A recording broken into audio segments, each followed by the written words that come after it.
Hello साथियों, नमस्ते। मैं विनोद सरोवर आपका अपने इस चैनल पर और हार्दिक अभिनंदन स्वागत करता हूं। आज हम कक्षा 12 के हिंदी साहित्य के छंद परिचय में से एक प्रकरण पर बात करेंगे, क्योंकि इस सत्र में और हमारे जो पाठ्यक्रम में रखे गए हैं उन छंदों की संख्या कुल मिलाकर 4 है।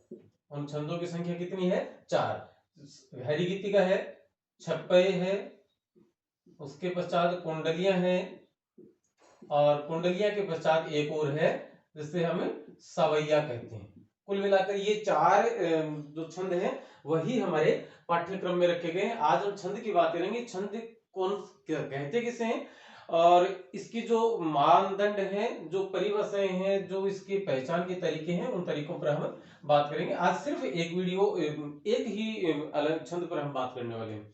तो चूंकि देखिएगा, सबसे पहले बात आती है कि छंद है क्या। छंद है क्या चीज? तो इसके लिए हम लिखेंगे, इसकी परिभाषा के तौर पर हम लिख सकते हैं साहित्य की ऐसी रचना जिसमें यति, गति, पाद या दल और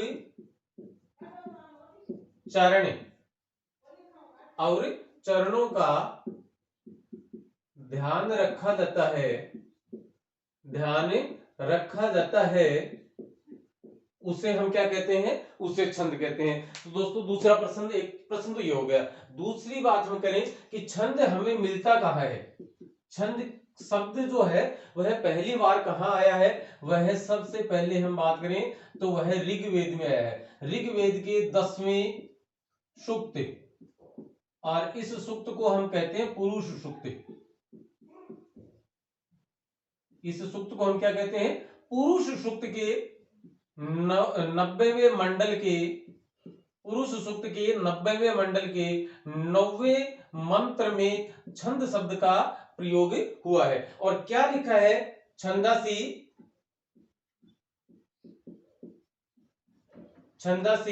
यज्जिरे तस्मात्। जो लिखा गया है, जो ऋचा है, उस ऋचा में यह वाक्य आया है कि छंदासी यज्जिरे तस्मात्। और यहां ये जो छंद शब्द जो आया है वह छंद शब्द पहली बार ऋग्वेद के पुरुष सूक्त में, जो कि 10वां सूक्त माना जाता है, उसके 90वें मंडल में, और उसके 90वें मंडल के 9वें मंत्र में, 9वीं ऋचा में यह शब्द प्रयुक्त हुआ है। अब बात करते हैं कि छंद शास्त्र के आचार्य कौन है, इसके प्रवर्तक आचार्य कौन है। तो छंद शास्त्र के प्रवर्तक आचार्य के रूप में हम आचार्य पिंगल को स्मरण करते हैं। छंद शास्त्र के जो प्रणेता थे उनका नाम क्या है? आचार्य पिंगल। इनकी रचना का नाम क्या है? छंद है सूत्र।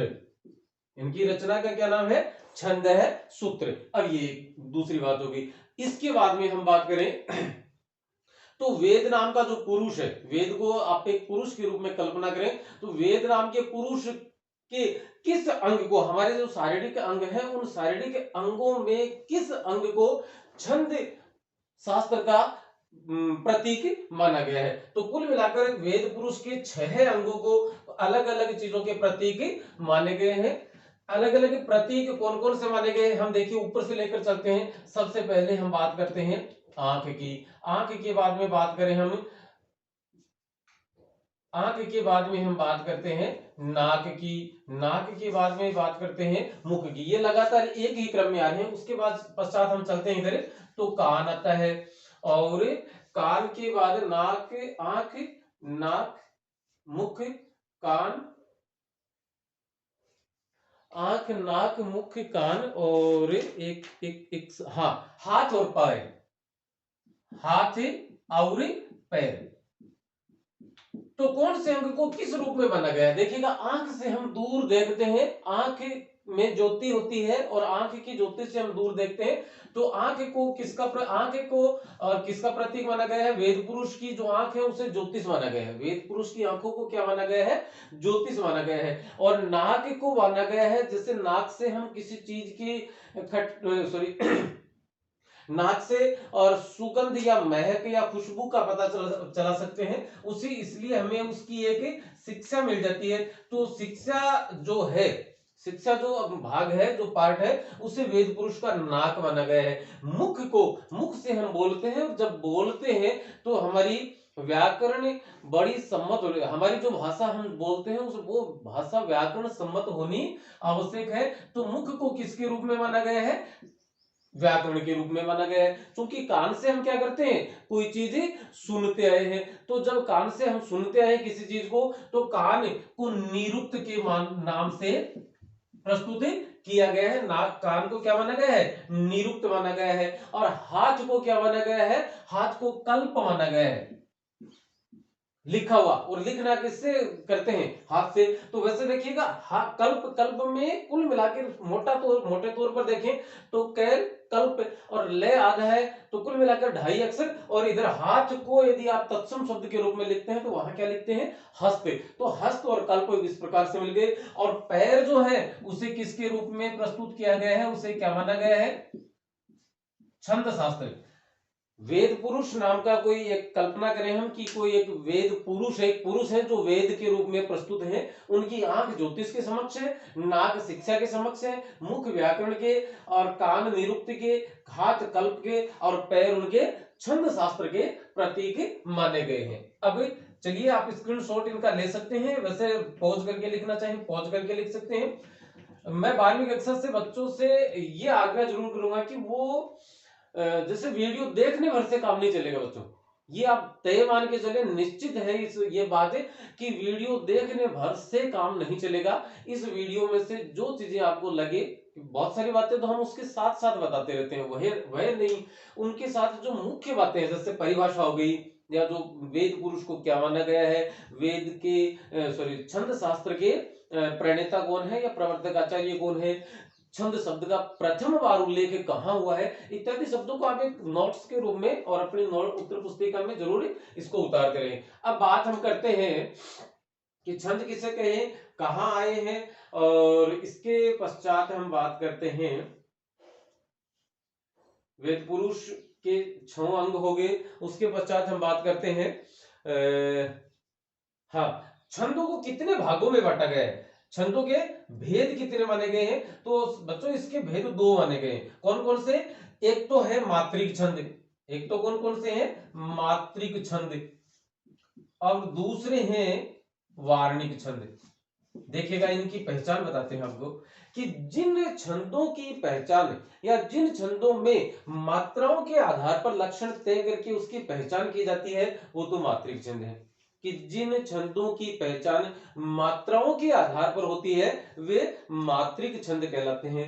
और जिन छंदों की पहचान वर्णों अथवा वर्ण, धन, यण, इन दोनों, वर्ण अथवा यण, इन दोनों में से किसी एक पर, यण नहीं, गण, वर्ण अथवा गण, यदि इन दो में से किसी भी एक शर्त के आधार पर हम वर्ण की छंद की पहचान करते हैं तो वे छंद वार्णिक छंद माने जाते हैं। इसके बाद हम बात करेंगे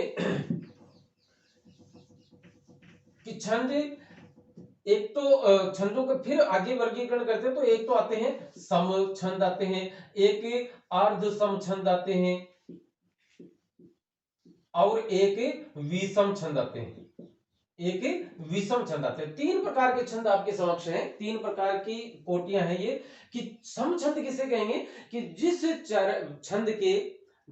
छंद के सभी चरणों में एक समान लक्षण पाए जाते हैं वो सम छंद कहलाते हैं। जैसे चौपाई है, उसमें हर प्रत्येक चरण में 16 मात्राएं मानी जाती हैं। अर्ध सम छंद की बात करेंगे तो जिस छंद के अलग अलग चरणों में अलग अलग विशेषताएं, जैसे सम और विषम, सम चरण की विशेषताएं किस, सम चरण के जो लक्षण है वो सम चरण के साथ मिलेंगे और विषम चरण के लक्षण है वो विषम चरण के साथ आपको मिलेंगे। तो उस छंद को हम किस नाम से जानेंगे? अर्ध सम मात्रिक छंद, अथवा वर्ण है तो अर्ध सम वार्णिक छंद के नाम से। जैसे दोहे की हम बात करें तो दोहे में कुल मिलाकर यहां मात्राएं 13 है, यहां 11 है, यहां 13 है, यहां 11 है, तो सॉरी यहां भी 11 मात्राएं। तो ये विषम चरण है, पहला चरण है, ये दूसरा, ये तीसरा, ये चौथा। तो पहले चरण की मात्रा किसके साथ मिली? तीसरे के साथ। दूसरे चरण की मात्रा किसके साथ, या जो लक्षण है वो किसके साथ मिले? चौथे के साथ। तो सम चरणों की मात्राएं सम चरणों के साथ, विषम की मात्राएं या विषम के लक्षण विषम चरणों के साथ जहां मिलती हैं वो कौन से छंद कहलाते हैं? वो अर्ध सम वार्णिक अथवा अर्ध सम मात्रिक छंद कहलाते हैं। एक होता है दोस्तों विषम छंद। विषम छंद का अर्थ होता है कि अलग अलग चरणों में अलग अलग मात्राएं अथवा अलग अलग लक्षण मिलते हैं। समस्त चरणों में एक समान लक्षण जहां नहीं मिलते उन्हें हम क्या कहते हैं? उन्हें हम विषम छंद कहते हैं। तो उनमें जैसे एक तो आता है हमारा कुंडलियां।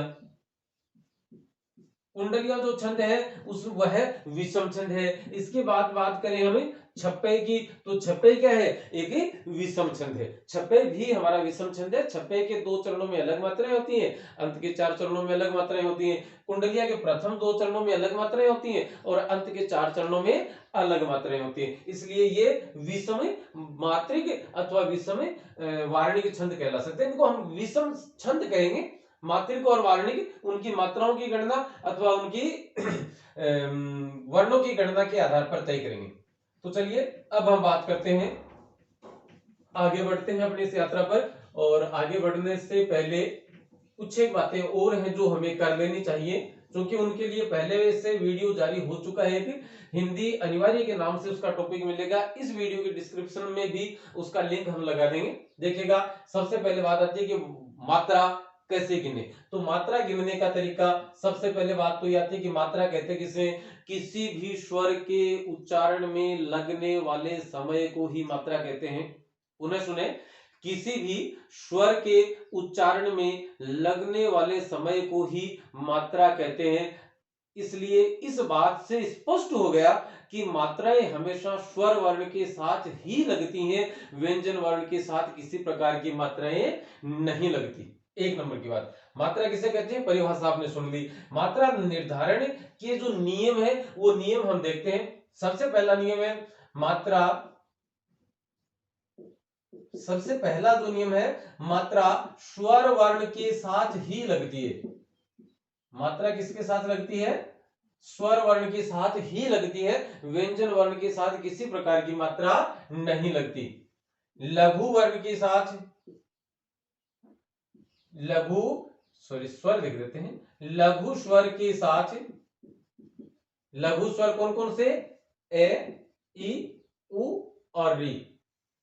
ए, ई, उ और री, ये जो 4 स्वर हैं इनके साथ मात्रा एक लगती है, जिसको हम ह्रस्व मात्रा कहते हैं। इसको लगाने का जो सिंबल है वह खड़ी पाई के रूप में है और इसकी गणना है वह कितने मात्राएं गिनी जाती है?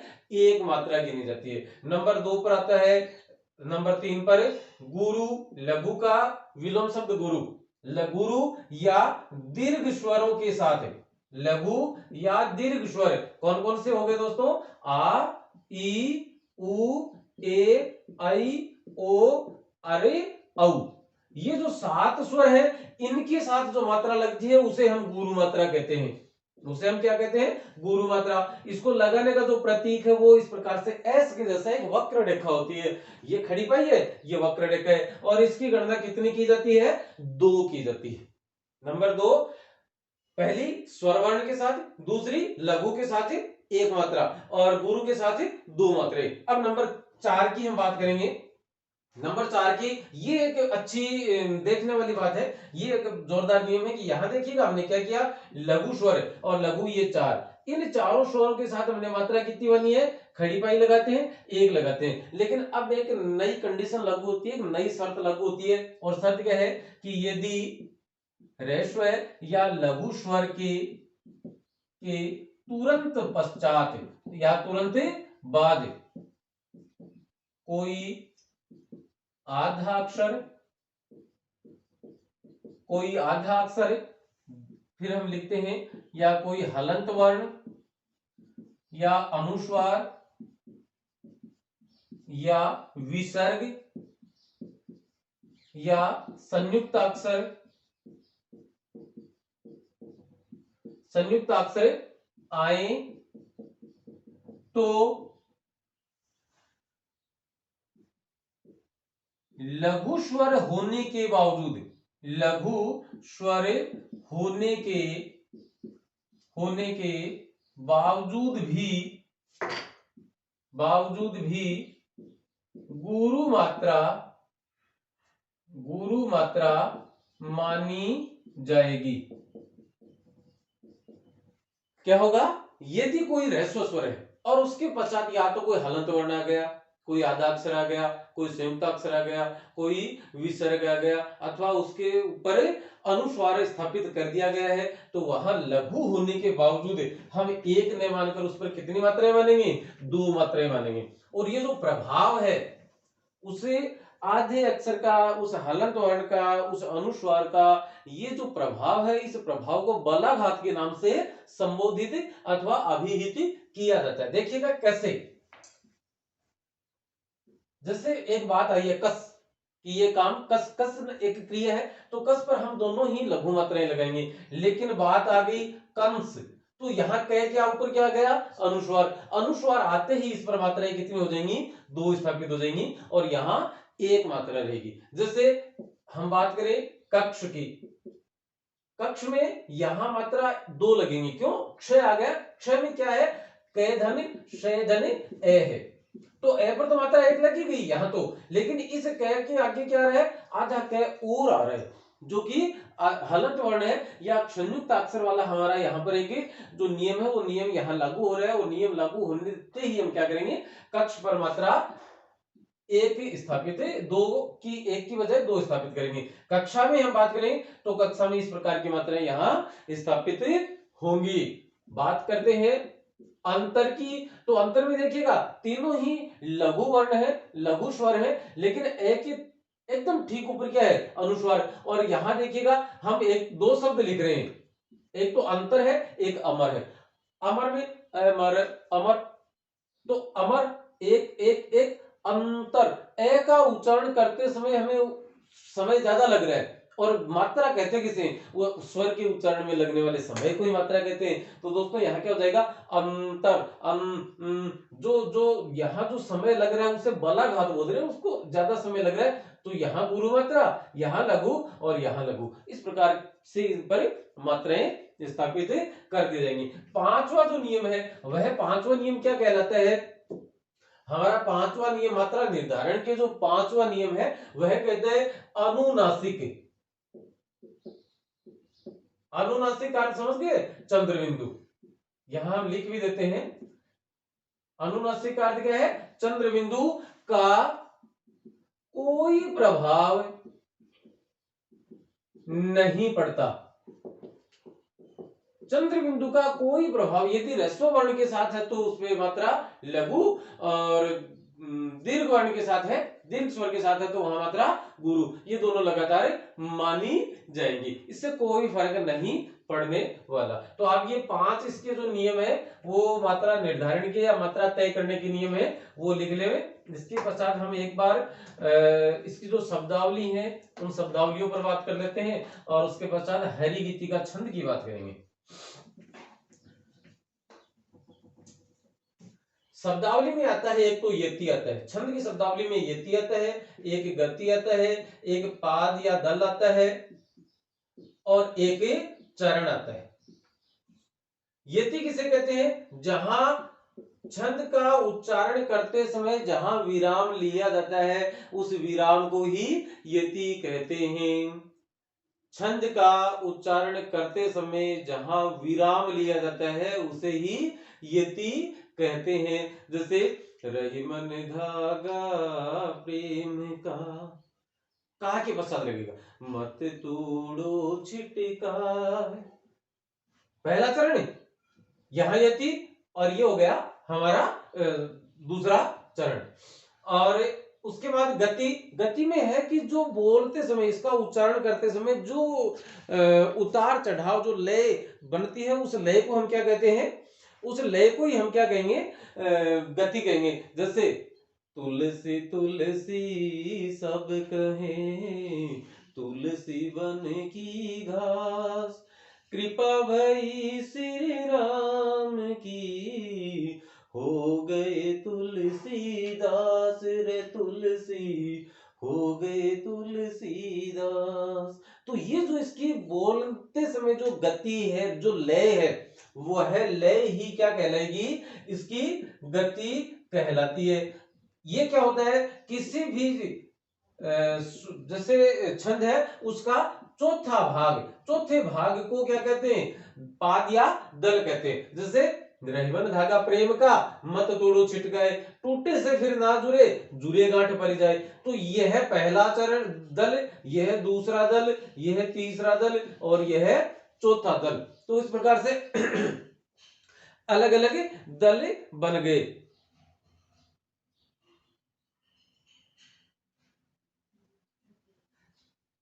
दल या इनको पाद या चरण भी कहा जा सकता है, चरण।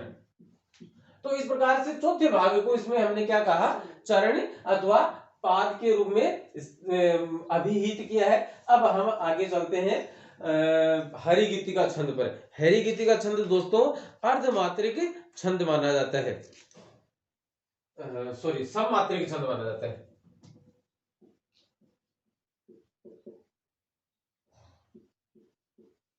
हरिगीतिका छंद, हरिगीतिका में क्या होता है, सममात्रिक छंद होता है। इसके प्रत्येक चरण में, एक पूरी पंक्ति में, एक दल में कितनी मात्राएं होंगी, 28 मात्राएं होंगी। यति कहां लगेगी, 16 और 12 पर, 16 पर यति इसमें लागू होती है। इसके प्रत्येक चरण में 28 मात्राएं होती हैं। हम लिखें, यह सममात्रिक छंद होता है।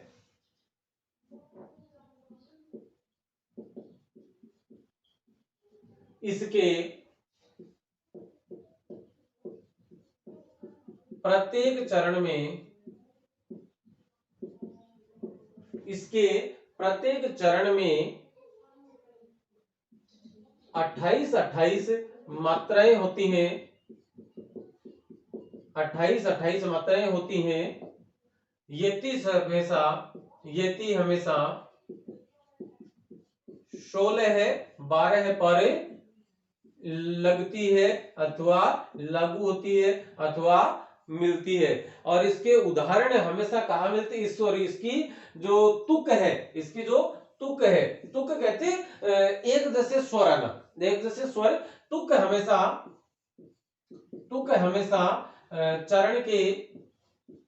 चरण के अंत में मिलती है। कहां मिलती है, चरण के अंत में मिलती है। और अब देखेंगे एक बार दोबारा, यह एक सममात्रिक छंद है। इसके प्रत्येक चरण में 28 मात्राएं होती हैं। यति हमेशा 16-12 पर लगती है, और 16 और 12 का योग आप देखेंगे तो 28 मिल जाएगा। और तुक हमेशा चरण के अंत में मिलती है। तो यहां हम और मैथिली शरण गुप्त का एक उदाहरण देखते हैं। कहती हुई यो उत्तरा के, सॉरी, कहती हुई यो उत्तरा के, नेत्र जल से भर गए, नेत्र जल से भर गए, हिम के कणों से मानो, हिम के कणों से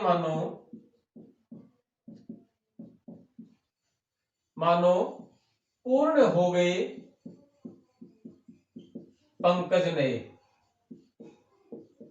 कि अपनी पीड़ा बताते समय उत्तरा के नेत्र हैं वो आंसुओं से भर गए, और हिम के कणों से मानो पूर्ण हो गए पंकज ने, पंकज यहाँ पर आंखों के प्रतीक के रूप में इस्तेमाल किया गया है कि आंख, पंकज कमल को कहते हैं, तो कमल रूपी जो उसकी आंखें थी, उन आंखों पर जैसे उसकी लास्ट अंतिम कोने पर, अंतिम कोण पर, अंतिम छोर पर उसकी और बर्फ की या ओस की बूंद जम जाती है, उसी प्रकार से उसकी उत्तरा के जो कमल रूपी नयन थे, उन नयनों से भी अश्रु रूपी हिमकण ढलक उठे, ढुलक उठे। यहाँ मात्रा स्थापित करके देखते हैं, तो यहाँ लघु लघु गुरु, लघु गुरु, गुरु गुरु, लघु गुरु, क्योंकि यहाँ आधा तय और आ रहा है ऊ के पश्चात, और गुरु। अब गिनेंगे, 2 1 2 3 4 5 6 7 8 9 10 11 12 13 14 15 16।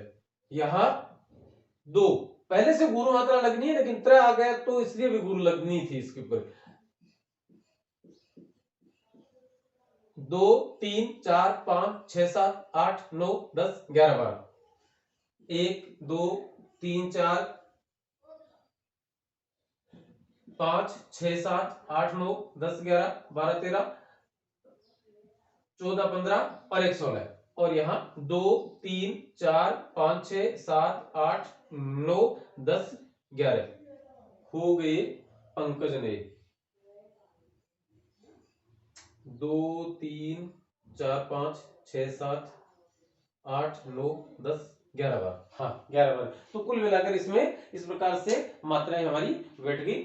अब दोस्तों हमारे जो छंद का सवाल आएंगे, वो सवाल होगा कि किसी एक छंद का नाम देकर पूछा जाएगा कि इसकी उदाहरण सहित प्रस्तुत कीजिए या समझाइए। तो उदाहरण सहित समझाने करते उसकी जो लक्षण अथवा उसकी जो परिभाषा वह देना, और उस परिभाषा के पश्चात उसका एक उदाहरण प्रस्तुत करना।